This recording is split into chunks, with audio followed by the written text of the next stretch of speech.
છોટાઉદેપુરમાંથી સમાચાર મળી આવ્યા છે। બોડેલી ખાતે રાષ્ટ્રીય સ્વયંસેવક સંઘના શતાબ્દી વર્ષ નિમિત્તે ગજાનંદ પાર્ક સોસાયટીમાં ભવ્ય સનાતન હિન્દુ સંમેલન યોજાયું હતું।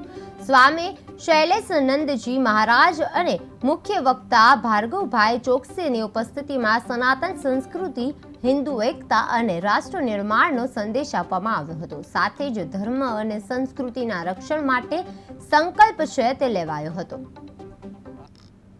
Bodeli Gajanand society park common પ્લોટમાં રાષ્ટ્રીય સ્વયંસેવક સંઘ દ્વારા સંઘ શતાબ્દી વર્ષ નિમિત્તે સંઘના જે અનેક કાર્યક્રમો આપવામાં આવેલ છે, જે અન્વયે આજ રોજ સનાતન હિન્દુ સંમેલનનું આયોજન કરવામાં આવેલ હતું, જેમાં આજના મુખ્ય અતિથિ તરીકે શ્રી સ્વામી શૈલેષાનંદજી મહારાજ, સનાતન ધર્મ પ્રચારક 1008 મહામંડલેશ્વર હાજર રહ્યા હતા અને એમને અહીં ખૂબ મોટી સંખ્યામાં જનમેદનીને સંબોધ્યા। આજના કાર્યક્રમના RSSના મુખ્ય પ્રવક્તા શ્રી